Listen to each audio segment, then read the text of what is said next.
শীতকালীন সবজির মৌসুম শেষ হতেই অস্থির হয়ে উঠেছে কাঁচা বাজার। চাহিদা অনুযায়ী গ্রীষ্মকালীন সবজি সরবরাহ না থাকায় প্রায় প্রতি সপ্তাহেই বাড়ছে দাম। এতে চরম বিপাকে পড়ছেন ক্রেতারা। আগে থেকেই সয়াবিন তেলের সংকট ছিল বাজারে, দাম বাড়ানোর পর সরবরাহ বেড়েছে, চালও বিক্রি হচ্ছে বাড়তি দামে। বাজার ঘুরে বিস্তারিত জানাচ্ছেন মাহমুদ হাসান। এবছর রমজান মাস পর্যন্ত শীত মৌসুমে সবজির প্রচুর সরবরাহ ছিল, দামও ছিল অনেক কম। তবে এতে অনেক কৃষকের লোকসান হয়েছে। বর্তমানে যেসব সবজি বাজারে আসছে সেগুলোর উৎপাদন খরচ তুলনামূলক বেশি হওয়ায় বাজারে এর প্রভাব পড়েছে।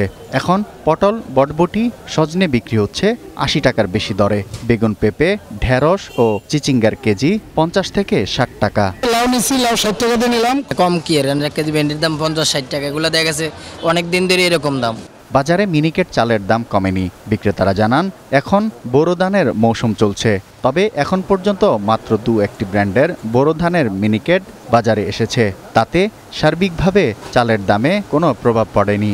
এখন অনেক বেশি, যেটা কল্পনা করা যায় না। নতুন চাল তো এখনো বাজার আসেনি, নতুন চাল দাম তো আগের থেকে বাড়তি। মিনিকেট দোকানে ৮৫ টাকা ৯০ টাকা কেজি আছে। এদিকে ১৫ এপ্রিল বোতলজাত সয়াবিন তেলের দাম লিটারে ১৪ টাকা বাড়িয়ে ১৮৯ টাকা করা হয়। দাম বাড়লেও বাজারে চাহিদার তুলনায় বোতলজাত সয়াবিনের সরবরাহ কিছুটা কম বলে জানিয়েছেন বিক্রেতারা।